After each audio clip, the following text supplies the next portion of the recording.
from Clemson, South Carolina, this is the Kos Sports Show.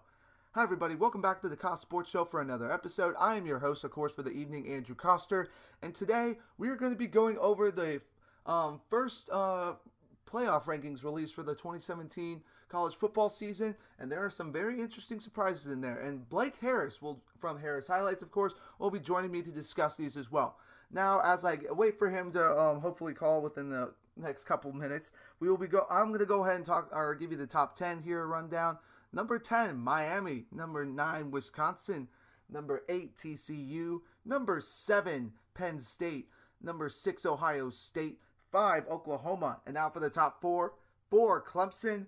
3, Notre Dame. 2, Alabama. And 1, Georgia. So, yeah, that's the top 10, and there's actually some very interesting things in there. I honestly didn't think Clemson would be in the top 4, and it's just shows, I think, shows kind of what the committee is looking at this year. I feel like it's a little bit different than it has been in past years, at least, and the reason I say that is just because of some head-to-head stuff and a couple other things. But anyway, Blake Harris now hopefully his phone is working. We're trying to get this to work earlier, but I think it's working now. Blake, man, can you hear me? Yes, I can, bro. We're good to go. All right, yes. All right, guys. Of course, this is Blake Harris, of course, on the Harris Highlight Channel, a.k.a. the GOAT of all college football highlight channels. No doubt there. But anyway, I'm sure you were watching the playoff ranking show as well, and I want to get your initial take on this. Do you think the committee got it right the first week? Surprisingly, I think they did. I know the committee in past has had a little controversy with where they put teams, but I'm looking at this list, and I think it's fairly well. It's almost identical to the one I had. I remember both you and we posted on Twitter like our top sixes, and even those are fairly similar, but I'm looking at this, and I got no complaints. The only surprise I do have is that Clemson, your good old team, they cracked the top 4. I was shocked to see that. I thought it was going to be like Oklahoma or Ohio State, but if we're going off of like the 4 best teams in college football, I still believe that Clemson is one of those teams. So right there, I got no complaints. 1 through 10, I think the committee actually did a fantastic job. Yeah, I was more surprised at them putting Clemson in at 4, but I get why they did. And I was actually looking at this on the Twitter account of Pick 6 Previews today. Clemson has the most wins out of any team in the country over teams with winning records, 6. So I think that's a big deal. And of course, they had a very record-setting September, of course, with wins over Louisville, Virginia Tech, and Auburn. But, yes, they fell off against Syracuse, but they had a nice bounce-back win last week. And even though they only won by 2 possessions, they kind of more dominated that game, I think, more than people thought. But then I would think, what I'm more also interested in is Oklahoma ahead of Ohio State. And I think it shows how much the committee is going with head-to-head this year.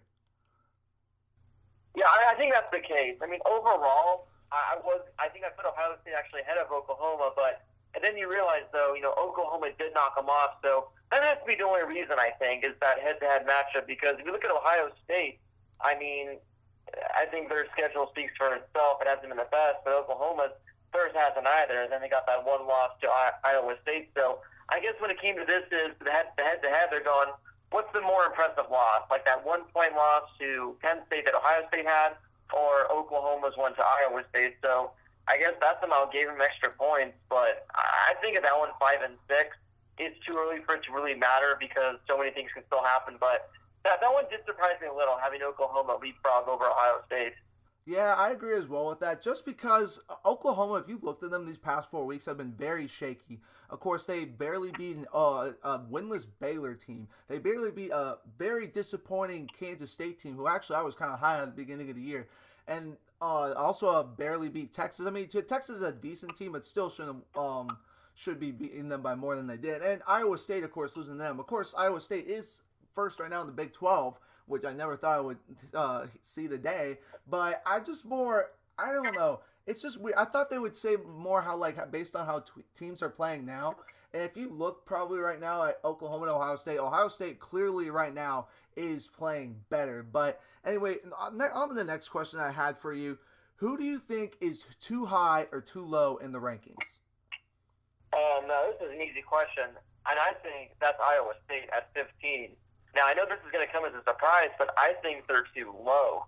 Now, I know they do have 2 losses, and they're currently right behind Auburn, the highest-rated 2-loss team in the country, but they have wins over number 5 Oklahoma and number 8 TCU. Now, I think that's probably one of the most impressive resumes in all college football. Like I said, they do have 2 losses, so it is kind of tough to put them in that top 10 this early, but I mean, there are 2 losses. One of them was that overtime, just heartbreak to Iowa, and then another one was to Texas just a few weeks ago. I think they lost by about 10.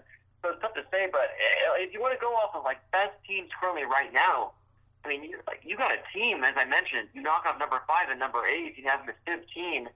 It's, like I said, I mean, I don't know how much higher I'd put them. When I did my rankings, I had them at the around 10 to 11 range. I think that might be a little stretch, but Iowa State, as you mentioned, they're currently first in the Big 12, which is something I didn't think I'd be saying for who knows how long. So they've impressed this season, but I think 15 is, in my opinion, a little too low for them. And then I do agree with that, though. I mean, they definitely, I think, should have been ahead of Auburn just because Auburn really only has that big win really against Mississippi State, and that's it. And then Iowa State, like you said, has 2 big wins over teams in the top 10. And, I mean, yes, Texas actually isn't as bad of a team as people think. So that loss to Texas, I don't give them too much stick for it just because Texas has given basically almost every team they played a dogfight. Oklahoma, USC, and Oklahoma State, I lost all those games, I think, by a possession, 2 of which were in overtime. So that's not that bad. And of course, losing to Iowa, and when it comes to those games, you got to throw rivalries, you got to throw everything aside. Nothing matters really there. But I think they're definitely the best 2-loss team right now. And then who do you think is too high right now? Oh, that's a good one. I'm looking at too high, and I know this is probably crazy to say, but that's got to be either Wisconsin or Miami at 9 and 10. Now, I know they're both currently undefeated, and, you know, those undefeated teams got to show up to. But I think Wisconsin's better than Miami. Miami, I don't think they're a good team, but I am not high on them at all. They are 7-0. I mean, their games, they've had so many close games the last few weeks. I mean, this past week they beat North Carolina by I think only 5 points, and I think North Carolina might have 1 win on the year. That is correct. One game against, I think it was Georgia Tech or something the other week where they needed a 4th and 10 just pass the time with 10 seconds left. Miami, I'm not sold on them. And Wisconsin, although coming into the year I did have Wisconsin in the Big Ten title game, which I still think they'll make it to, if you look at who they've played, it is just not impressive at all. So I know you look at 8-0 and you look at 7-0 and you think that's good, but I think what's more important is looking at the teams they've played and how they've handled them. And both those 2 teams have just, in my opinion, been very underwhelming. Yeah, I kind of agree with that. You know who I also am going to say is too high is Mississippi State at 16. And the only I don't understand why. They just dominated Texas A&M, but Texas A&M is in the top 25. The only team that they have beaten in the top 25 right now of these rankings is LSU. And in their 2 losses, they've gotten absolutely throttled by Auburn and Georgia. I don't understand how they jumped up so high just because of how they dominated Texas A&M. I mean, I don't know. I mean, I'm not on the committee, but it's just very strange to me. But as far as what you said with Wisconsin and Miami, I will respect them being in the top 10 just because they're Power 5 teams undefeated for now. And of course, and in Wisconsin, we're not going to find out how good they are until the Big Ten championship game. Miami, though, we're going to find out these next couple of weeks because this week they host Virginia Tech, and then next week they host Notre Dame. If they win those 2 games, which I don't think they'll win either, in all honesty, I'm with you. I think they are overhyped, especially since they don't have Mark Walton. They're probably, in my opinion, who's the best running back in the ACC. And, you know, there's I just don't see it. You know, I've seen Virginia Tech play. I really think that Virginia Tech is going to show them up this week. But I don't know, man. It's just kind of strange, though. Yeah, Wisconsin, or like you said, North Carolina also has one win on this year, and they barely beat them. So, if they were dominating all their games, I would respect Miami, but they're not. I mean, kudos to Mark Richt. He's turning this program around, but this is still not the U we are used to. They're not absolutely dominating games, and they haven't won really a big game yet. And then they might try and bring up Florida State or Georgia Tech. Georgia Tech's decent. Florida State, terrible. So I don't. Yeah. So like I said, I think we're gonna see these next 2 weeks them fall off the boat. Wisconsin, they at least are winning their games pretty comfortably. Who knows? If they win the Big Ten championship, though, it's gonna be hard to keep them out. Yeah, I completely agree. I mean, it's just like one of the tough things to do. I mean, you're 8-0, but hey, are they one of the four best teams in the country, even top 6 or 7? Geez, even at the ninth, I don't think they're the ninth best team in the country right now. So that's why I don't like to look at the win-loss record at all when it comes to this. Well, yeah, especially when you look at these rankings as well. I mean, this is the first week of it. There's so much that still is going to happen before we get to the actual playoffs. So it's going to be crazy to see what happens. Now, my next question is for you is, how much did TCU losing this past week to Iowa State hurt the Big 12 chances of a team getting maybe into the playoff?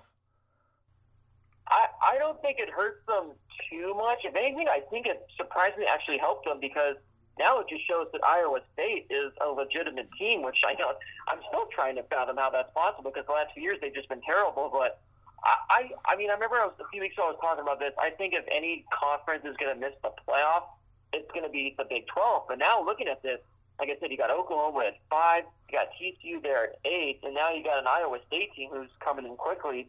So I don't think it hurts that bad. I mean, of course, it really hurts TCU, but they only fall down to 8. Overall, I think it's okay. This definitely makes the Big 12 more interesting, though, because I remember coming into the week, everyone was still saying, I'm not sure if Iowa State is legit, but I think now people, I mean, they're top 15, so Iowa State, people are finally believing in them. So it's definitely going to be exciting to see, but who would have thought coming into the year that if I would have said it's going to come down to potentially like an Iowa State or a TCU, I mean, you probably would have thought it was crazy. Everyone just shoot in Oklahoma and Oklahoma State, but that's not the case this year for that conference. Well, yeah, I mean, same with TCU. I think TCU maybe people had them as a sleeper. Who was it on your show that had them as a sleeper this year? Yeah, Brady had him as a sleeper pick. Yeah, I remember him. Yeah, I remember him saying that at the beginning of the year. But if you look right now, technically there's 4 teams with 1 loss right now in the Big 12 standings. But I think for the Big 12, the one thing that they do not want to happen right now, they do not want Iowa State to win the Big 12 title game. And the only reason I say that is because they have 2 losses. And we have yet to see a 2-loss team make the playoff. And we thought we were going to maybe see Penn State do it last year. And personally, I still think they should have. I mean, we saw Ohio State was clearly undeserving. But I don't know. I think Oklahoma, I feel like, could potentially fall. Because if they don't their defense doesn't pick it up, there's no way they're going to be in the hunt for the title chase. I think TCU, if you look at them, though, for the Big 12, I think they still have the best shot because they still have to play Oklahoma. They've had good wins over West Virginia and Oklahoma State. I mean, yes, losing to Iowa State was rough, but they could have potentially a redemption game against them in the Big 12 title game. So that could be very big for them as well. But then anyway, going on to my next question here for you is, we already basically answered with that because I was going to ask you if Miami and Wisconsin were too low, but you basically already said that. But here's an interesting scenario I've been thinking about. If Georgia and Alabama make it undefeated to the SEC championship game, which is no guarantee because they both still have to play Auburn, and Auburn is still a very solid football team, and I think both of the games are at Jordan-Hare, and that's not a tough play, an easy place to play by any means. But if they both make it there undefeated and they have a very close SEC championship game, say Georgia loses by a touchdown or a field goal or a 1 or something like that, do both teams make it in, or just does the winner of that title game make it in? I mean, this is one of those questions that I'm just getting asked numerous times, like every week, and it's a very good question. I think. I mean, first of all, that'd be definitely amazing if it's Georgia and Alabama in the SEC title game, because at this point, if it's a 1-2 matchup, my goodness, like right there, it's kind of a national title game in itself. I think if it's a good game, which I think it'll be, I don't think either team's going to blow one out. If it's within like 7 or 10 points, I don't see a way that one of those teams falls out of the top 4, because as I keep saying, the college football playoff, what their goal is to have the 4 best teams make it. And if these 2 teams go at it with each other, they're undefeated, and it's a good game, I mean, there's no reason to drop one of them. But I did hear, because I was watching some of the college football playoff show, everyone keeps saying if Georgia loses by 7, do you keep them in?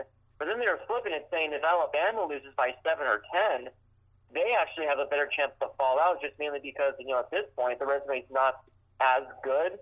So if anyone were to fall out, I kind of could see it being Bama, but I still think that'll happen. I think both teams will make it, but it's definitely going to be very interesting to see, because as we've seen, whatever the rankings are in the first week, for the most part, they're not like that at the end of the year. They're usually completely different. And as you mentioned, both teams have to play Auburn. I think I know for certain that Georgia, they are going to be a Jordan-air. Alabama, I'm not entirely sure, but I think you're all right as well. So if both of those games are at Auburn, I mean, I could see Auburn. I don't think they'll win both of those games, but I could definitely see Auburn knocking one of those two out, and that can ensue chaos. And then, who knows?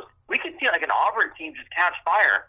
They could find themselves, in the SEC title game. So a lot of football could be played, but it's definitely going to be interesting to see what happens in that SEC title game. Oh, for sure. I mean, thing with Auburn also as well is, I getting to watch them personally earlier this year, their defense is lights out. But the thing is that's going to only thing I could see that keeping them down is Jarrett Stidham's play. And he has just been inconsistent. I mean, we saw him against games like Mississippi State and such. He had pretty good games. And of course, Kerryon Johnson's health, and of course, I think Cameron Petway, just got hurt. One of their other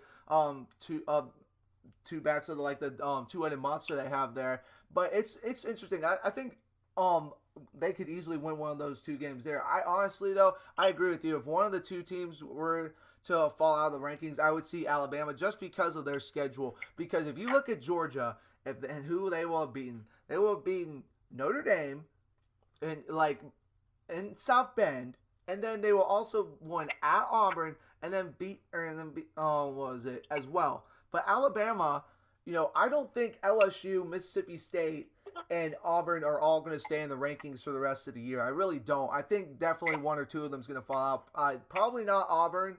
Probably would say Mississippi State at this point.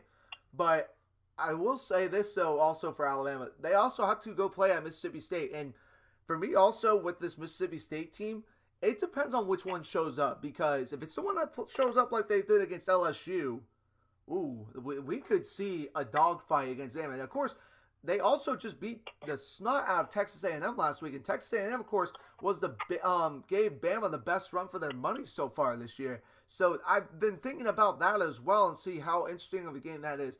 But the thing with Mississippi State is consistency, and also there's a lot of talk right now about potentially Dan Mullen potentially going to Florida. So you wonder also how much that will hurt or affect their performance as a whole. Too. But anyway, one more question for you as well. So I know it's not your particularly favorite matchup, especially to see Arizona in the top 25. But you have to admit Khalil Tate has been balling out for them. I love watching him play. I know you hate seeing Arizona do well, but how do you think this game for the Pac-12 South this weekend between Arizona and USC is going to go? I mean, first of all, just seeing Arizona at 6-2, ranked 22nd is a shock in itself. Because I think last year they only had 3 wins, so they completely turned this around. Khalil Tate, I think if he gets a win this week at USC, he's going to be in the Heisman talk because what he's doing is phenomenal. I think mainly because playing in the Pac-12, playing so late, a lot of people really aren't watching him completely dominate. This game. I mean, this past week, the Arizona State-USC game had Pac-12 South implications, and now, as we all know how that turned out, that kind of went SC's favor. Yeah, I was watching that after the Clemson, or at the bar watching that after the Clemson game, and it was pretty depressing to watch, man. I was really rooting for Arizona State because I want to see them do well. It would be really cool. I know because it'd be a big deal for you and stuff, but yeah, I mean. Like I say with Arizona, Khalil Tate is the real deal, and even though he didn't play the first couple games, he should be in the Heisman talks. But continue on. Also, sorry if I interrupted you there for a second. Oh no, it's all good. I'm just glad you were watching the game, supporting the Sun Devils. But yeah, it was a brutal game. But I definitely think this game is going to be closer. Coming into last week, I was just not sold on USC just because aside from Stanford earlier in the year, USC has just not looked good in each and every one of their games. But they had a fantastic win against Arizona State this week, so I think I'm kind of back to being high on USC, but it's going to be a good game. I think ultimately USC is going to get it done, and then they're going to run away with the Pac-12 South, but Arizona, man, I mean, it's a very sneaky team. That Khalil Tate, he is a tough one to stop. I mean, I don't know how much of him you've watched this year, but I think overall he's probably, I can't believe I'm saying this, probably playing right now, this very second, is one of the top 5 quarterbacks in the nation. I mean, it seems like no team just has an answer to this guy. Of course, it's not in the passing game because he only passes the ball like 10 times a game. It's just on the ground. I mean, this guy just can't be stopped. So if USC can't figure this guy out, I think Arizona's going to walk away with the victory. And I mean, of course, I hate seeing Arizona, doing well. It makes my stomach sick, but it would definitely be kind of exciting to see, because if Arizona can kind of pull away, it's going to make that game at the very end of the year against us that much more exciting. But definitely a game to check out, USC Arizona. But I still think USC is going to get the job done. Yeah, I'm very intrigued about this one. There's so many good games this weekend. Absolutely, I was looking at it, just making my picks earlier. You got both basically division titles on the line. The ACC. You've got Oklahoma, or you got Bedlam in Stillwater. You've got the Pac-12 South race. You got LSU at Alabama. There's just so, and Iowa State at West Virginia. Just to name a few of those. Penn State at Michigan State for potentially second in the Big 12 or in the Big 10 East. There's so many good games going on right now. It's just very interesting to see. This week's going to tell us basically a line. The rankings next week are going to be crazy, to say the least. Yeah, I mean, I was saying the same thing to my roommate. This weekend of college football, this is definitely the best week that we got. And looking at this, I mean, I don't know if it's 5, 6, or 7 top 25 matchups with each other. I mean, when we're looking at these playoff rankings next week, they can be completely different. And you got Georgia; they're playing a South Carolina team who's not ranked, but South Carolina, they're not going to be a slouch for Georgia as well. So, I mean, a lot of things can happen this week. I'm also looking at some of these other games. I think you mentioned Auburn, Texas A&M. That could be a quiet, good game. Mm-hmm. When you look at the rest of this, TCU, Texas, that has a chance to be a good game. Ohio State, they're going to be at Iowa. Oh, yeah. Iowa is one of the toughest places to play a game, especially if I don't know what time that's at, but if that's a night game. I mean, we all know, Chris Fowler said it at the beginning of the year, Iowa at night is one of the toughest places to play in all college football. So, I mean, so many things this week can happen. Well, yeah, yeah, exactly. It's going back to the Ohio State-Iowa game. I think people are going to be sleeping on that game just because Iowa, they have been a decent team, but they haven't been a great team. But, we saw what happened last year when they upset Michigan in Kinnick Stadium, and then, of course, earlier this year when they were this close to beating Penn State at home, too. I mean, they are a good team, and I think Ohio State needs to be on upset alert for this one. They've been playing lights out these last couple of weeks, but this one is different. Playing at Iowa is tough. I think regardless of it being a night or so, it's going to be a good game. But as a whole, though, with Georgia, South Carolina bringing up that one, I really don't know how this one's going to go, because the thing with South Carolina is, yes, they've been winning, but they've been squeaking by. But anything can happen, though. Like I said, Muschamp is definitely improving this program. As much as that makes me want to throw up, it's slowly but surely. I mean, Jake Bentley's a solid quarterback, but I do think until someone besides Notre Dame gives Georgia a run for their money, I don't see them getting blown out. But that's just my personal take on that. Maybe a little biased towards hating South Carolina a little bit, but it's also more. I am very high on Georgia, and I think they deserve to be the number one team. But anyway, Blake, thanks again for calling in. Of course, it's always fun talking to you about college football, and I'll probably be talking to you later about the hopefully the Dodgers winning tonight and forcing a Game 7 in the World Series.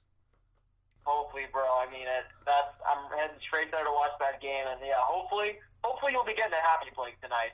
Oh yeah, hopefully I'll be checking in the grid meet. I'm gonna be keeping up with the score. Well, I'm gonna be going to a Halloween party very shortly as well. But I'm not a big baseball fan by any means, but this World Series has been great.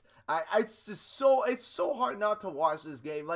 They've been so close. They've been this is might be the greatest World Series of all time. But anyway, Blake, once again, thank you so much for calling into the show, and hopefully I'll be talking to you probably within the next couple of weeks, having you on the show in the next couple of weeks as well. So later talking about the rankings. But once again, man, have a good night, and hopefully, and like I said, go Dodgers.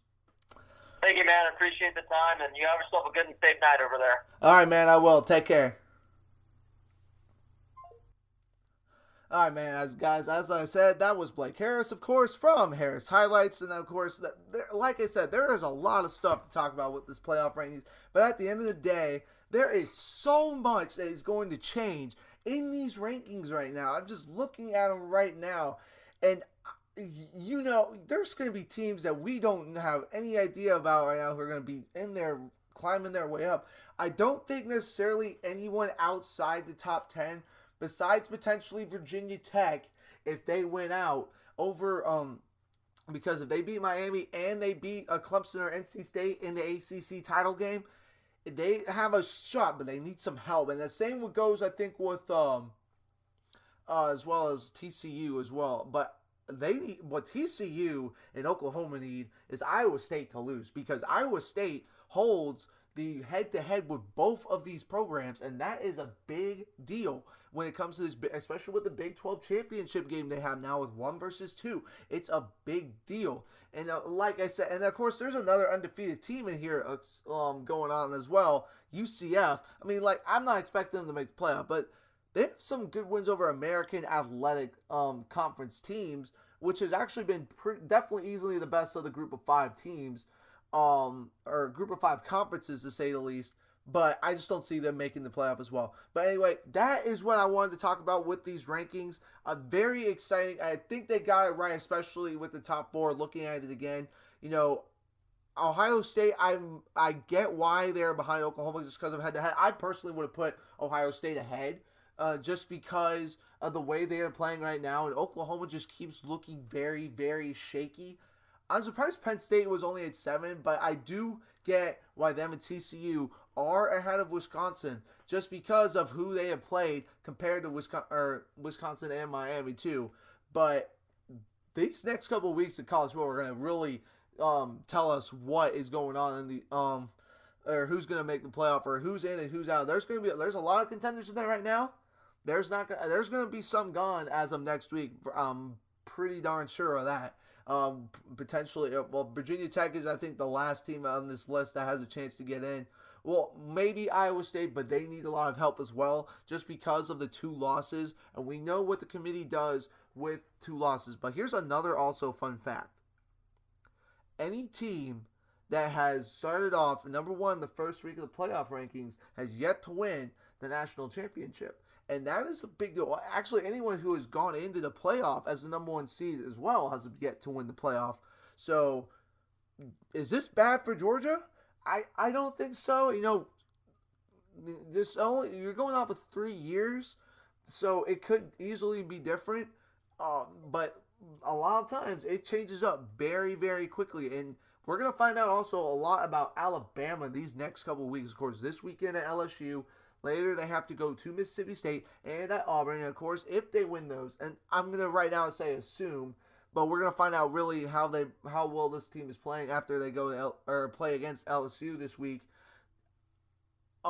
Just how they will stack up against Georgia. Heck, even if they make it to the SEC title game. Because Auburn's sitting there in control also of their own destiny. Auburn wins out, they make it to the SEC title game. But I don't think they're going to beat both Georgia and Alabama. I think they can beat one. It just really depends on, for me, for Auburn, how Jared Stidham plays. And as well as if the offense can be consistent, I can totally see them making the playoff. And then also, I completely forgot to touch up on this when Blake was going. USC has kind of, Mississippi State are kind of coherent in the sense that they've been inconsistent. And the reason I say that is because we see USC play great games against Stanford earlier in the year and last week against Arizona State, but then other games where they get blown out by Notre Dame and losing on the road at Washington State. Same goes with Mississippi State. You have a very dominant win at home against LSU, but then you go on the road to Georgia and Auburn to get absolutely demolished. So I think those teams are very coherent in the sense that they're been inconsistent.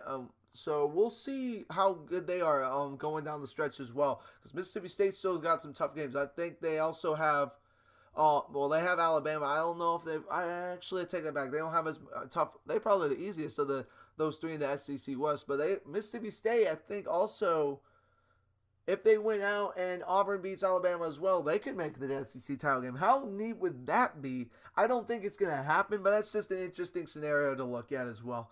But anyway, like I said, those are my rankings. There are not my rankings, but those are the college football playoff rankings for the first week of them coming out.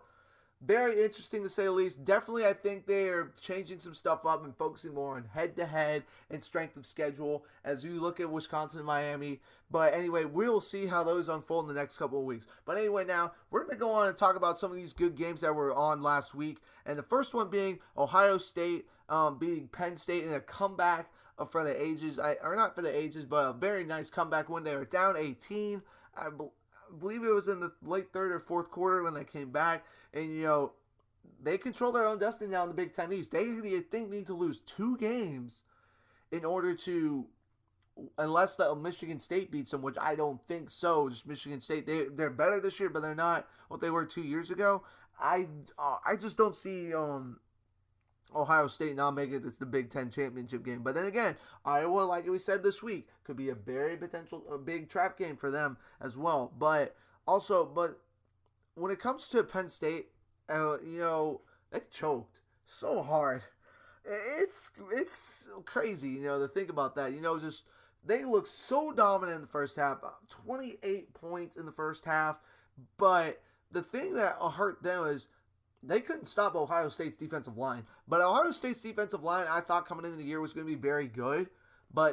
And I think they still are. I think they're number 2 behind Clemson's defensive line. And I'm not saying that I'm biased. I've thought that Clemson's defensive line this year has just been dominant all year. If you look at all the games they played, minus the Syracuse game, which they still had plenty of sacks in, they've been very dominant. But Ohio State's defensive line was a big difference maker in this game. But also the blocked punt. How crazy is this?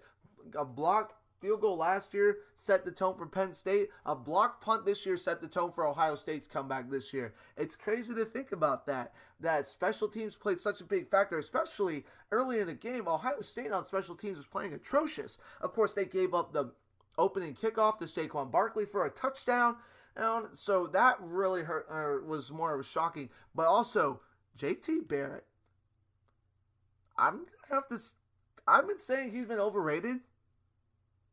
I've been saying Ohio State's overrated too. And last week I said, if they win this game, I'll take back everything I said about them.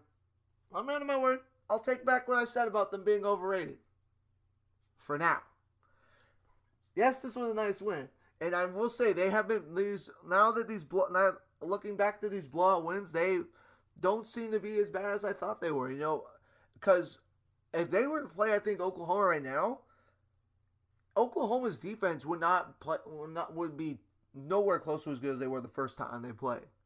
And I think that would be the difference maker. And I think Ohio State would actually win this game, even if it were in Norman. But I don't know. With Ohio State, I really do think, though, JT Barrett, wow, he just proved me wrong in this game and how well he can play.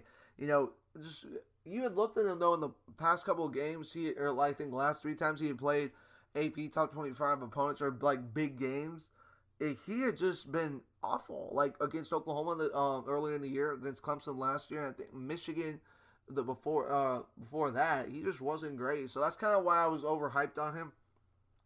He proved me wrong this night.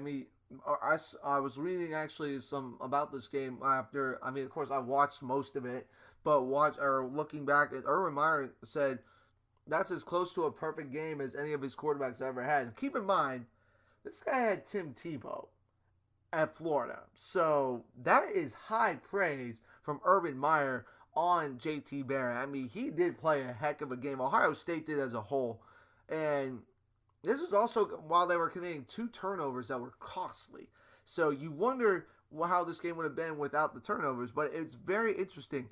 But the one thing Ohio State still needs to improve on for me, before they can be like the top contender for sure, is their special teams. They remind me a lot of Clemson special teams from last year, or 2 years ago when they were the number 1 seed and then made it to the national championship game where they lost to Alabama, and which, by the way, they gave up a kickoff return to Kenyon Drake for a touchdown.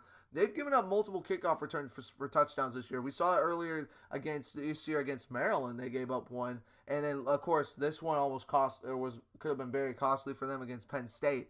So that's the thing I think that could be, if anything, holding them back. And yes, special teams are more important than you think. It helped them win this game with the block punt. It also hurt them with the giving up the kickoff return for the touchdown. But anyway, I think Ohio State is playing very well right now. They have a very tough schedule ahead.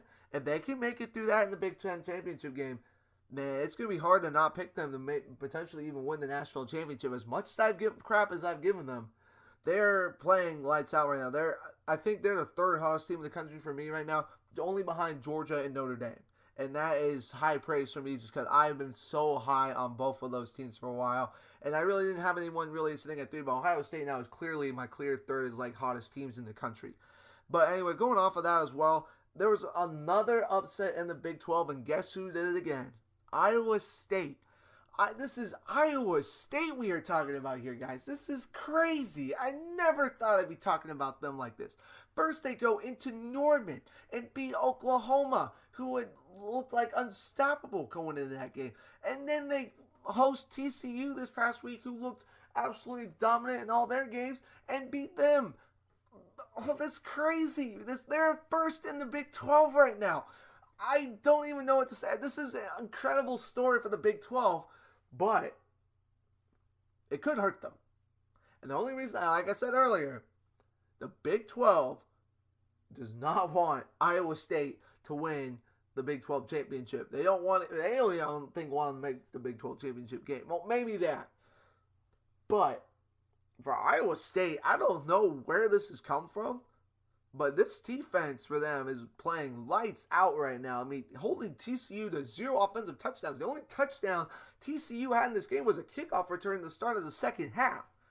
But of course, TCU did get in the red zone multiple times, but Iowa State forced some nice turnovers in this game. 3 of them, to be exact, 2 of which were inside the 10-yard line, or inside their own 10-yard line. So very impressive for them on that as well. And also they held TCU to only a little over 300 yards of total offense. So that's also very impressive as well.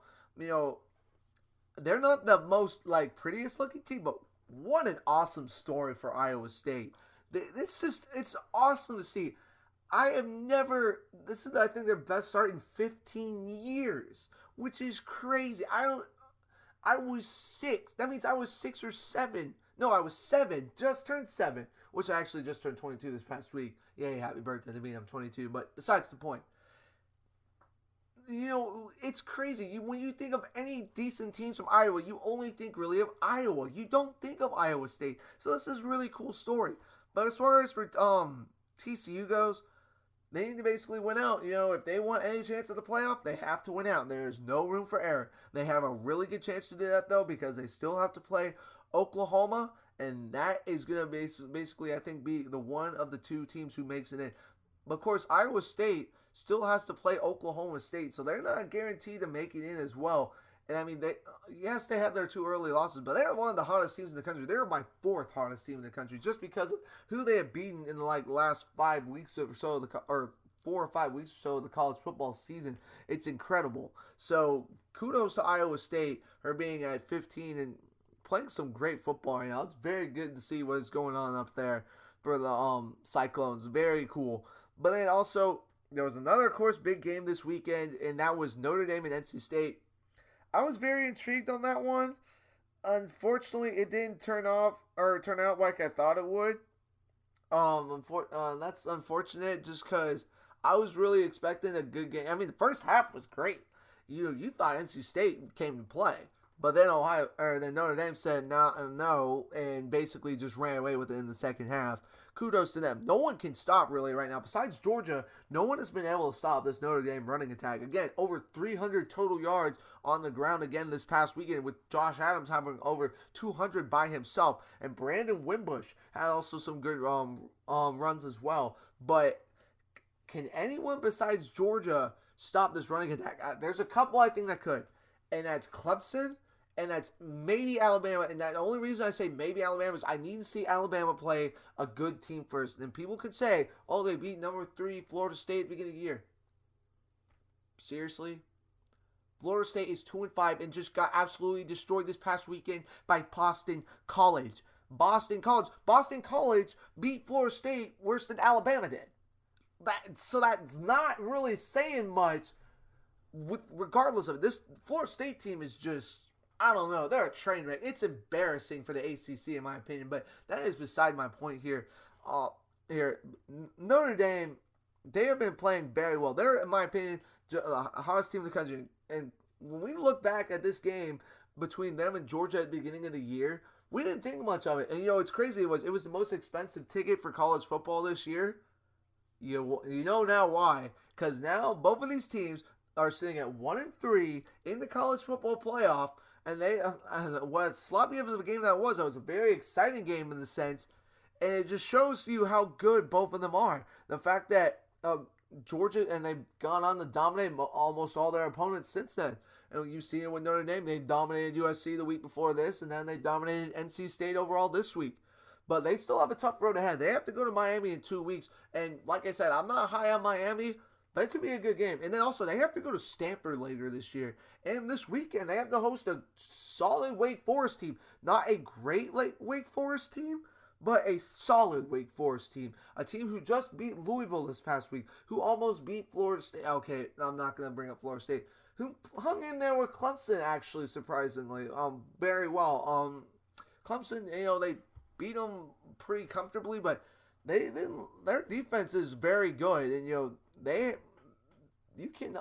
Dame cannot overlook this team. I don't think they will. Brian Kelly has got this team playing very well. The only thing, though, that I could see hurting Notre Dame going down the stretch is they need to improve their passing game. Only having a little over 100 yards in this past game in this win against NC State, you have to be two-dimensional if you make it to the playoff. There is no way that Georgia will. If Georgia and Notre Dame were to play right now, though, I'd still give Georgia the hand just because of how balanced and how much this offense for Georgia has improved.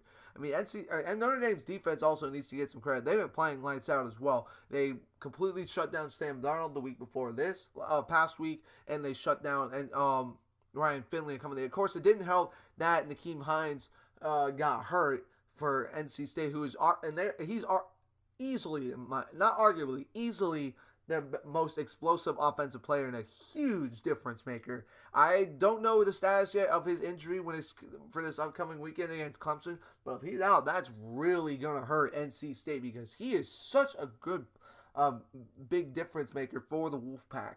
So, but as it goes for this now, another thing with Josh Adams, he needs to get some Heisman time, man. This guy is getting no respect. He's getting over 100. He's had multiple 200-yard games this year, and I think the only bad game he had was against Georgia, which I think is the only thing that could be holding him back. But this guy right now is balling, and he did this against a very good NC State defense led by Bradley Chubb, and who's been playing very solid all year. Actually shut down Lamar Jackson, which isn't that impressive at this point, but still very good.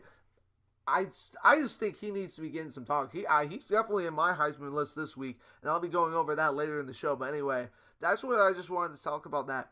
And of course, with me being a Clemson fan, people were curious how Clemson would bounce back this week when they played Georgia Tech.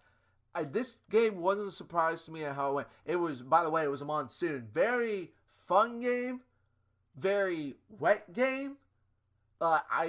I was at the Clemson Notre Dame game 2 years ago with Hurricane, I think it was Irma or whatever. No, not Irma.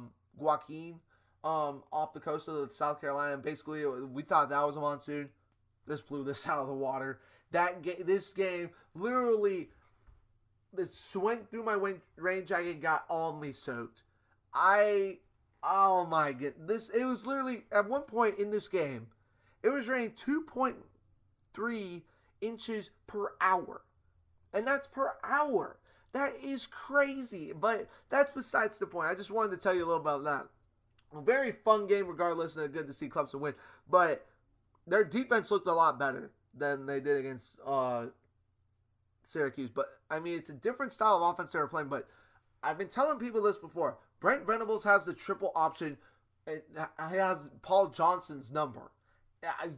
Besides one play of like 80-something yards on one broken assignment, Clemson absolutely shut down Georgia Tech. And at one point, until like garbage time, it looked like Georgia Tech was going to finish with negative passing yards. That's crazy. That was going to be a school low for them. Before that was 0. And it wasn't until, like I said, garbage time late in the game. I think with like 4 or 5 minutes left. I had already gone just because I knew this was out of hand. I was trying to go get it so like dry off a little bit.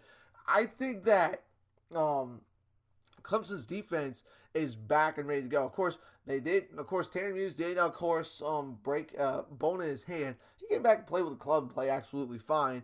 Dexter Lawrence, though, unfortunately was getting, I think, some chop blocks, and going back and looking at these, the only reason I looked at these is because I've been seeing a lot of complaints about there being no calls, and now I get why.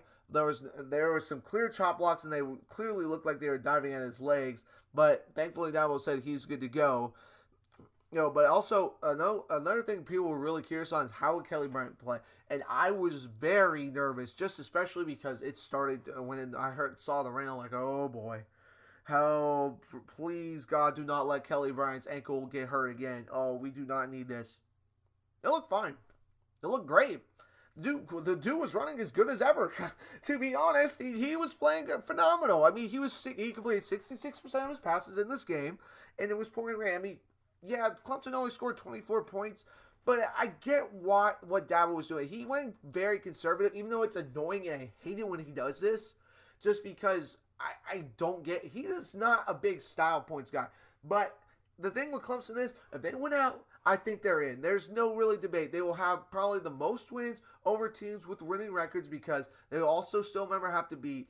If they beat NC State, that's another team now. That'll be 7. And they beat South Carolina, that'll be another. That'll be 8. And then, of course, if they win the big ACC championship game with a potential rematch against Virginia Tech or Miami, that will be another big win for them as well. That'll be a total of 9 wins against teams with winning records. That's really hard to keep them out of the playoff probably after that. But I think Clemson, though, they're playing. They're a good bounce back game for them. The only reason I'm going to give their performance overall a B+, and that's only just because I wanted to see the offense score a little more, finish some drives, which they weren't able to do. But the defense played lights out. You gotta give them credit. They were all over the field, and keep in mind. This secondary still does not have Marcus Edmond or Mark Fields right now. And of course, you all know the name Marcus Edmond from last year. If you watched a lot of the Clemson games, he was the big 4th down stop against Louisville and the big interception last year against NC State in overtime to beat them. So he has been out since the Auburn game. And I have been actually looking into this. Dabo Sweetie said that he is coming back. He is playing a lot of one-on-ones. He's just not quite there. He probably will not play in this game either. And same with Mark Fields. He's still battling some injuries as well. But their secondary is very deep. It just shows how good Dabo has done recruiting for this defense and Brent Venables and company there. But anyway, that is all I wanted to say on that. I was very pleased with the way Clemson played. And I know there's just still going to be a lot of salty Ohio State and Oklahoma fans of Clemson being ahead. I was not going to have a problem with Ohio State being ahead of Clemson. Oklahoma, though, no. The only reason I say it is just because of how shaky Oklahoma is looking in these games. It's worse than even Clemson did last year, just because it seems like every single game, Clemson did not struggle with a 0-8 team like 0-8 Baylor. That is just crazy. That is just mind-boggling to me. But anyway, besides the point here. I just wanted to say more about Clemson. Ohio State, I would have been ahead just because they had a big win this week, and Ohio State now is looking like they're the real deal. I would have been okay with Clemson. I was surprised just to see Clemson at 4. I never thought they would be in the top 4 this week. I had them at 5, just like Blake did, and I would have been completely okay with that, to be honest. I would have been okay with Ohio State being behind them, or ahead of them. And not Oklahoma, but there. And but we're going to see if Clemson, like I said, Clemson wins out, in my opinion, they easily get in. If they don't, this could be the year. I mean, of course, we say this every year, but it usually works itself out. The last year is kind of an example of it. This could be the year that the playoff, or that NCAA just maybe decides we need to go to 8. Because here, I wanted to go to 8 for a reason, and here's why. And that is because it's not fair to all the conferences to get the Power 5 conferences to not get at least one team in the playoff. I think that's just a little bit ridiculous. And this way it works out, because now if you get 8, you get all 5 Power 5 teams in here, and then you also have you have a spot maybe for Notre Dame as well, and then you have also for 2 more at-large bids, which could be easily deservable. So if, like, for teams like maybe who lost a conference championship or something like that, and that was the reason they got kept out, I think that's perfectly fair. But anyway, that's beside the point. I'm done with talking about the games this week. That was very impressive though from Clemson. I think a good bounce back win for them. Not as impressive as it could have been, but still very solid. Now going on, we're gonna go. I'm not gonna talk too much here. I didn't look too much into this before this broadcast, as I just prepared for the show a little later than I meant to. My apologies on that. But if we look at our offensive top performers of the week, of course, number one, obviously, J.T. Barrett of Ohio State. 33 of 39 passing, 328 yards, 4 touchdowns, and also 94 rushing yards in their comeback win over Penn State. Then Josh Adams, 202 yards and 1 touchdown in their big win over NC State. And then also, what was his name? Greg Dartle of Wake Forest, and this is 167 yards, or 10 catches, 167 yards, 4 touchdowns, and their big win over Louisville. Big for them, as in big for that program. Now, this Wake Forest team has been a solid team this year. I got to watch them play, and that was without Wolford, their starting quarterback. They were still solid, but good for them. And defensively, I didn't get to look as much into it. I'm going to say, though, Iowa State's defense as a whole, forcing 3 turnovers and holding TCU to 0 offensive touchdowns. But then also, and then one more I'm going to put in there is Trey Lamar of Clemson. And the only reason this is actually very valid, this is not biased at all actually. 11 tackles, 2 sacks, and 2 tackles for loss. And their big win against Georgia Tech this past weekend. But anyway, those are really my top performers of this week. No honorable mentions this week. I'll go back to those next week if anyone is very interested in those. I apologize. Anyway, that's beside this. Now, I usually don't talk about stuff like this in the show, but this is a very important thing just because of how big of a team this is in the college football landscape. Florida fired Jim McElwain this weekend after getting absolutely demolished by Georgia 45-7 in the world's largest outdoor cocktail party in Jacksonville, which I get why. And this is really going to upset Tennessee fans. Why? Because Tennessee has arguably had a worse season than I take that back. They have had a worse season than them. Yeah, Butch Jones is still there. So now Florida basically is the front runner for a lot of these potential coaches. Now I'm just going to go ahead and name off some candidates here. Mike Norwell, Justin Fuente of Virginia Tech. Mike Norwell is at Memphis, by the way. Chip Kelly, of course, made the national championship with Oregon and had a ton of success there. Of course, NFL as well. I've heard this, and Scott Frost of Central Florida, but I think he's going to end up going to Nebraska personally, because that is, I believe, his alma mater, if I remember correctly. But this last one's a very strange one. That's Mike Gundy, and the only reason I find that weird is I'll also add Dave Mullen in there, but I'll talk about him in a minute. The only reason I have I put Mike Gundy on there is just because I've heard that a lot, of that name going around a lot. I don't see it, and the only reason, and the big reason I still don't see it is Oklahoma State is his alma mater. Why would you leave your alma mater where you're having plenty of success to go to try and get a very much struggling Florida team off their feet and back into contention? Yes, Florida made it to 2 SEC East championships and prior to this year, but they're just those. I feel like those teams were very lucky too. It's not like those teams were very impressive either. And of course, they got blown out by Alabama both times. And then also Dan Mullen's been over there. Of course, he was I believe offensive coordinator or defensive coordinator. I can't remember which one on the top of my head. Under Urban Meyer at Florida, so that could be big for him to go there as well.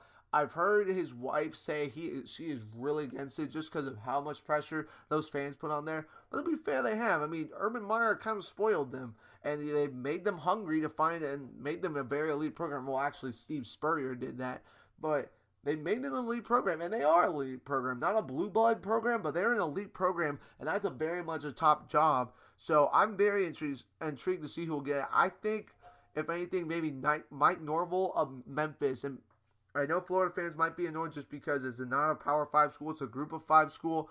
I don't see Justin Fuente going just because Virginia Tech's a very solid program as well. And I don't know why you would go there. He's building something there, I think. I don't see him going there. Mike Norvell, I can see. I mean, Memphis is a good football team this year, 7-1. And their only loss was to Central Florida, who is currently the leader for the Group of 5. There's a chance to make it to a New Year's Six Bowl, but I don't know. I don't see really any of these guys really making it, or besides Norvell or maybe Chip Kelly. I don't know. I don't know if he's denied that one or not. apparently Willie Taggart, Oregon apparently was also, I forgot to mention this, was on there as well. Apparently he denies it, but apparently maybe his agent may have had contact with Florida or something, but don't quote me on that. I've just been reading some stuff around for that.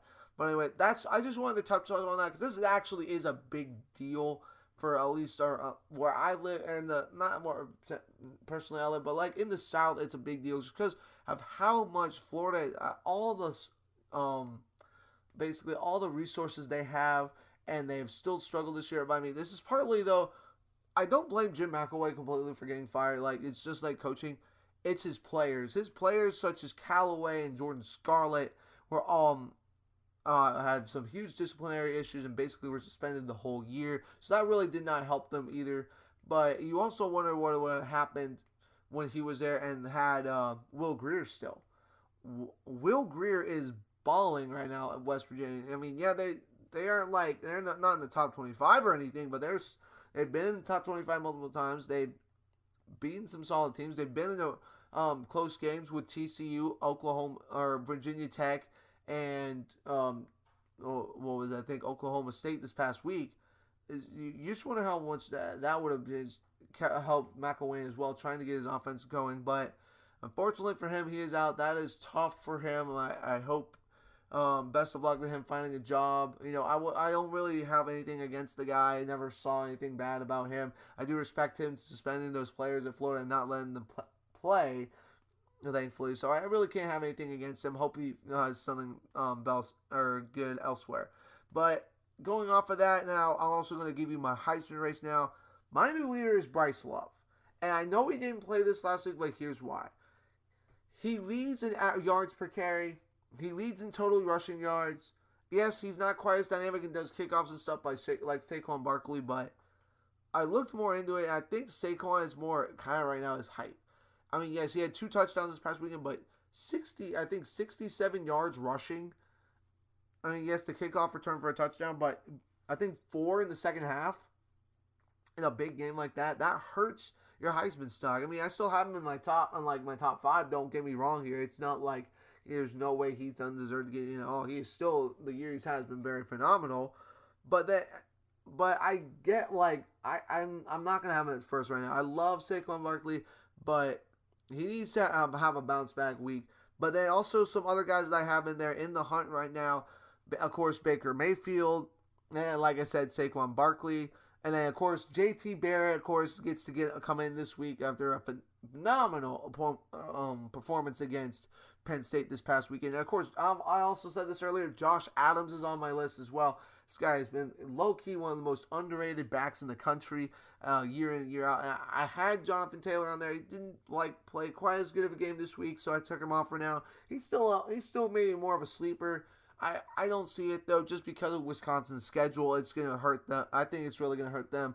But Josh Adams, I think, clearly deserves to be in this list as well. Just he has been the workhorse for this Notre Dame offense. Very, very impressed with the way he's played this year. But anyway, that's all I really want to say about Heisman picks. And also, I'm going to give my top 4 as well. And here's what I'm going to have. I have it all the same for the top 5 or top 4. So I have 1 as Georgia, 2 Alabama, 3 Notre Dame, 4 Clemson, 5 Ohio State, 6 Oklahoma. And the reason, like I said earlier, is just because of how much Oklahoma has played. Yes, they have the head-to-head win, but if you look at how those teams have played since then, especially since Ohio State had the big win now against Penn State, and Oklahoma has just been very, very shaky, it's hard to argue against them being being ahead of Ohio State right now just because of the loss to Iowa State, which is not looking bad by any means. It's very good, but it's tough. It's tough, man. It's crazy to think that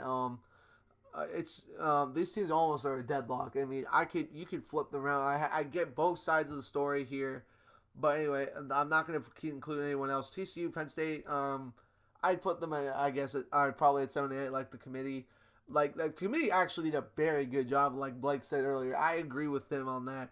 The only thing I can maybe see is Ohio State being ahead of Oklahoma, but it shows how much they care about head-to-head. But that's just my personal take on it. But anyway, enough of that. I'm going to give a small little preview, and then we're going to go on to our picks of Week 10. So there's some good games this week, and there's three I really want to touch up on. The reason I'm touching up on these three is just because all these teams involved right now are still in the hunt. Minus NC State are in the hunt for the Pac-12 or for the college football playoff. Oklahoma State and Oklahoma, I think is that's going to be important in this game is how well Oklahoma's defense plays in this one. Can they make enough stops on Mason Rudolph? And we see Mason Rudolph get stopped by Texas, but Texas's defense, in my opinion, is definitely better than Oklahoma's for sure. Oklahoma's defense hasn't been able to stop anyone. Heck, they made Kansas State's offense look good a couple weeks ago. That is not a good sign for Oklahoma. They need to get back to playing the way they did when they played Ohio State because that team that defense was phenomenal. This one right now that I've been seeing ever since then has been poor. And if they play like they have been these last couple of weeks against Oklahoma State is going to have a field day on offense. And I think Oklahoma State's defense right now is playing better. I mean, yeah, they gave up 39 points last week, but it was more of a shootout. Oklahoma gave up a lot of points last week as well to Texas Tech. And of course, Oklahoma State showed that they can make shut down opposing offenses. They held Texas to 13 points. Now credit, Texas's offense isn't that great, but it's still very impressive to hold them to 10 points and make it an overtime game, especially with their offense now playing as well as it did. But then also, two ACC matchups I wanted to touch up on as well. Clemson at NC State. This is basically the battle for the Atlantic Division. The winner of this one is easily in the driver's seat for the ACC title game.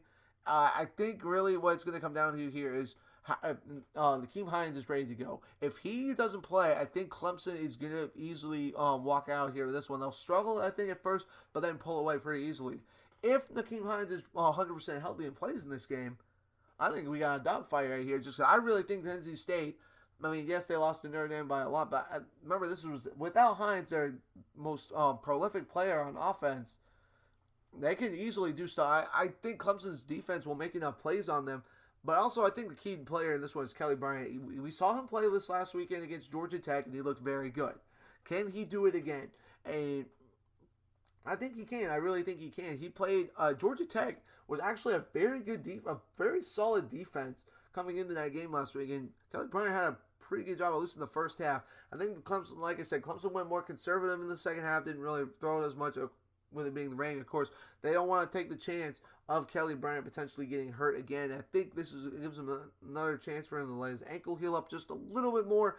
I mean, even though we think it's 100%, but thank God I will say this is not a night game at NC State for Clemson, and because man, that is usually not good. If it's a full moon at night and NC State, that's not pretty at all. But anyway, also on the coastal side, we have Virginia Tech and Miami, and Miami, like Blake and I talked about, they have been squeaking by in all of their games. Not really that impressive, unfortunately, for them. I love Mark Richt because I grew up a diehard Georgia fan. He was good for them. I like that he's bringing back Miami, but I think there's a good chance they could fall this week, unfortunately, for them, just because Virginia Tech has been playing very well lately. We saw what they did last week against Duke, absolutely dominated them. They dominated Boston College, who has looked good as of late, who's beaten teams like Florida State and Louisville. I think Justin Fuente, since that Clemson loss, has gotten this team playing better, and I think there's a good chance we could see a rematch in this ACC title game between Clemson and Virginia Tech, not just from last year, but earlier this year, where Clemson went into Blacksburg and absolutely destroyed them for the most part. But anyway, those are the three games I really just wanted to touch up on. There's a lot of good games, and I'm going to be talking about them a little bit in my picks here as we go to our Week 10 picks of the 2017 college football season. And first off, we're going to start off with UCF at SMU. SMU is 6-2, actually, surprisingly. Where two losses, I believe, are to, I know one is to TCU, and I can't remember exactly who the other one is. This could be a good game, but I think UCF and company, they've been playing. They're I think the top scoring offense right now in college football. I don't think that's going to happen here. UCF has given up a lot of points in a lot of their games. I like the Golden Knights in this one by 2 or 3 touchdowns just because of how well their offense is playing. Their defense can make enough plays in this one. But anyway, also Texas at TCU. This is another good game that I think people are sleeping under the radar about, and I agree. Texas, like I said, is the most underrated team just because of they haven't been able to get that signature win yet. I mean, the one against Iowa State now is looking better and better than the one that they won at Iowa State.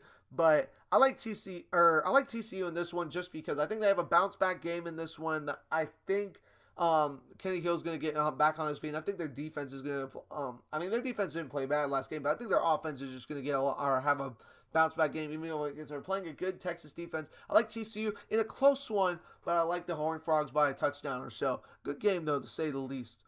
Then going off of that, Iowa State at West Virginia. This game is actually, West Virginia is another very underrated team. They've lost, their 3 losses have been the teams that are all in, I think, the top 15 at this point. Yes, that is correct. Because they have been the TCU, Oklahoma State, and Virginia Tech. So my bad, the top 13.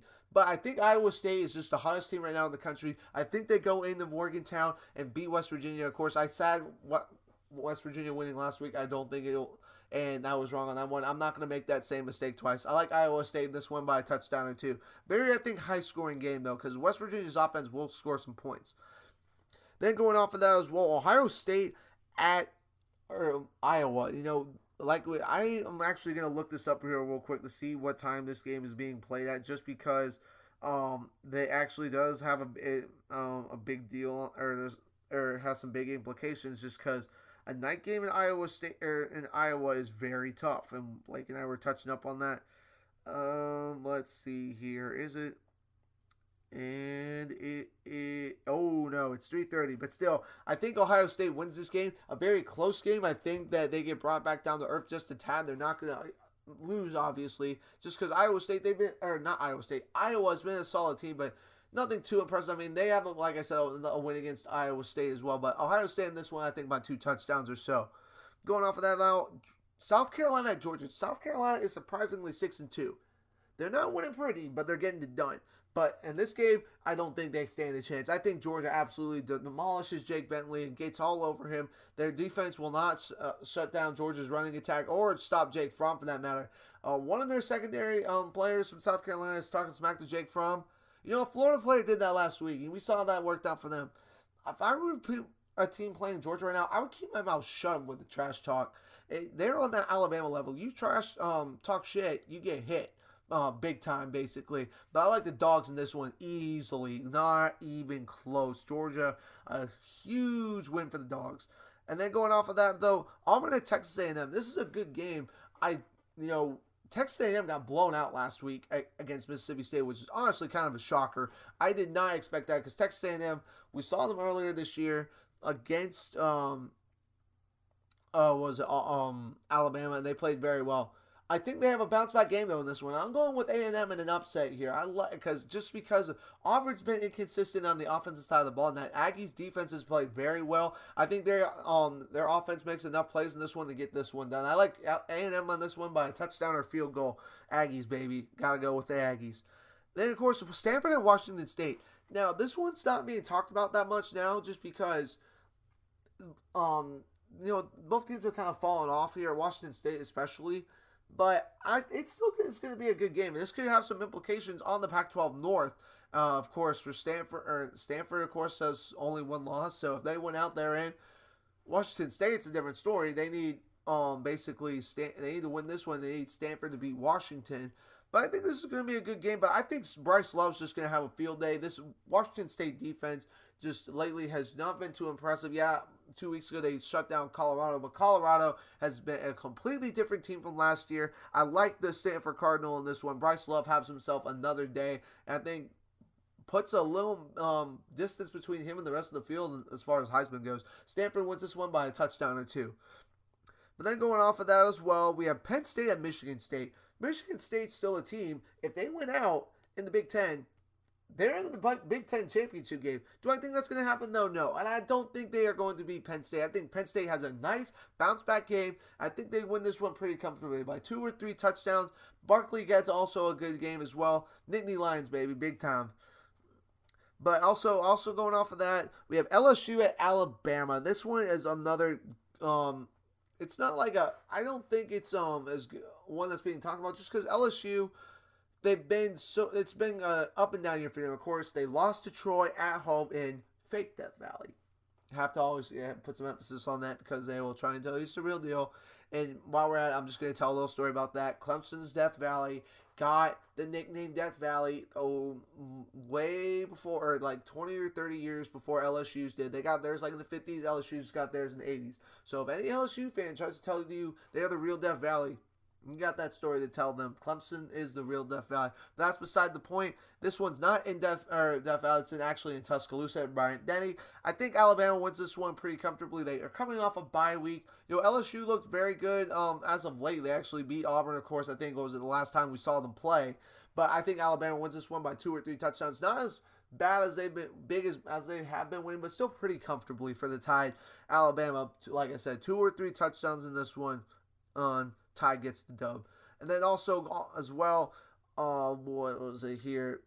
Who else am I missing? USC at Arizona. That's who it was. This is another big game. This one, like I said last week, decides who takes the lead in the Pac-12 South. Of course, last week it could have been Arizona State, but unfortunately, they unfortunately got brought down to earth. I picked them to win that game.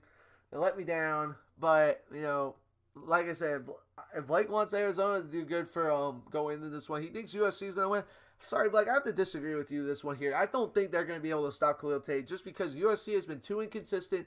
They've had, and it seems like after they had the good game against Stanford, they had a very tough time with the Texas team, which I think right now Arizona is playing better than. Khalil Tate is the Pat White that Rich Rodriguez had at West Virginia. I think Arizona torches USC on offense at least. It's going to be a high-scoring game, I think. But I think that Sam Darnold's just going to commit too many turnovers in this one. I like the Wildcats in this one by a touchdown or 2. Khalil Tate, and he's going to soon get in the Heisman race if he keeps this up, though. Wildcats in this one by a touchdown or 2.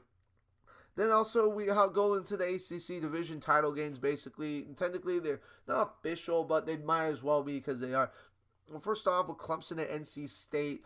NC State coming off a tough loss where they got blown out by Notre Dame at Notre Dame. It was a good game for the first half, and then, of course, when you lose to a guy like Nakeem Hines, that hurts. I don't know if he's going to be back when ready, but I think regardless of this one, Clemson, I think, is going to win this one just because of the way their defense is playing. Their offense will make enough plays. I think they'll definitely score more points than they have last week. This offense isn't as good as last year, but they're still scoring 32 or so points a game. They're not like where they're scoring just like no points at all. I like the Tigers in this one by a touchdown or 2. It's going to be, I think, a good game, but Clemson pulls away at the end, though.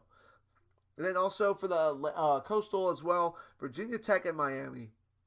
This one really was a no-brainer for me. Everyone talks about Miami being undefeated. They're not. I think they're really overrated. Mark Richt finally gets brought down to earth at Miami here. I think Virginia Tech just absolutely destroys Miami in this one. Not even close. If Miami does that, wins this one though, that'll set up a very interesting game the week after in Miami as well when Notre Dame comes to town. But like I said in this one, I think Virginia Tech absolutely blows them out. Not even close. It's gotta go. Gotta go easily here with the Hokies in this, and I think we're gonna have a ACC championship game rematch in Clemson and Virginia Tech, and then hopefully I don't want it to be closer. I want Clemson to blow them out again, but it could be I think it'll be a closer game the second time around because Bud Foster is a good defensive coordinator, and Justin Fuente has done a great job taking over for Frank Beamer. Very cool to see what he has done there and make them more competitive than they have been under the last couple of years at under Beamer. But like I said, Hokies win this one big, not even close. Miami is just immediately going to drop out of the playoff chase in this one. No way for the Canes, in my opinion. Virginia Tech, big, and I mean big. And then, of course, we have the final game, and that is Bedlam. I'm used to it being later in the year, so it's kind of weird seeing this up here right now. Oklahoma at Oklahoma State, and this one is a very interesting game. Both teams have been, I definitely would say Oklahoma's been the more shaky of the two recently. I mean, yeah, Oklahoma State really had one game where they were shaky, but they bounced back big last week with a very solid win against West Virginia. I like the Cowboys in this one just because I don't think Oklahoma's defense can make enough plays to stop, what was their name? Mason Rudolph and James Washington and company. I just don't think they can do it. Until they show me something on defense like they did against Ohio State, I am not high at all on Oklahoma right now. They are completely different from what they were when they played Ohio State in week 2. I like the Cowboys in this one by 2 or 3 touchdowns in a very high-scoring game because the Cowboys defense will give up some points, but they won't give up as many, in my opinion, as Oklahoma. Cowboys in this one by 2 or 3 touchdowns in a very high, in 40s, 50s, maybe even 60s. We'll see, though, to say the least. And, of course, we have our upset alert. I actually have not had this planned, so I'm going to maybe do this very quickly as off our top of my head here. And going off and looking at these, I'm going to say Wake Forest at Notre Dame. And the only reason I say that is Wake Forest is a team that people should not be sleeping on. They've been a very good team. They have only 3 losses on the year, and one of which was to Georgia Tech, who has been a very solid team, who had coming into Clemson last week had lost only 2 games, and both by 1 point. And, of course, to Clemson, and, of course, to Florida State, which was a very close one. That one they easily could have won. Notre Dame can't overlook this team. I don't think Brian Kelly will let them overlook this team, but this could be a closer game than a lot of people think. I'm not saying that Wake Forest is by any means is going to go in to South Bend and beat Notre Dame, especially with the way they've been playing. I don't really see it happening, but you never know. That they cannot overlook this team and overlook to Miami next week, because while Wake Forest isn't as good as Miami currently as far as records go, they're still a good team. You cannot sleep on this Wake Forest team. They have definitely improved in the last couple of years, so that's going to be who I'm going to go with on my upset alert. But anyway, guys, that is going to be it for the Kos Sports Show this week. I hope you guys enjoyed the show, and if you are watching this on YouTube, please be sure to give it a like. And if you haven't subscribed to the channel already, go ahead and subscribe. I also am planning to start doing more player highlights lately. I've kind of gone away with the weekly highlights just because Sick Edits over there just keeps hogging all the views. I mean, good for him. His videos are great, but it's just kind of like, there's no point really in doing it right now. It's just I have too much stuff going on with school, and I can do the player highlights more on my own time. And also, I'm going to be doing some more compilations of some great plays in college football history, so I will eventually start posting those as well. But like I said, I hope you guys enjoy this weekend of college football. I know I will be. I will be watching a lot of the games as well. Hopefully, Clemson can win this one for at Raleigh. You know, Raleigh's always a tough place to play, but you know we'll see. But we're gonna find out a lot about what is it? How good the committee got these rankings right the first week. Because I bet they're gonna change a lot next week, and I'm very excited to hopefully talk to y'all about that next week as well. But anyway, enjoy the weekend, everybody, and I will see you next week on the Kos. I will see you next week on the Kos Sports Show.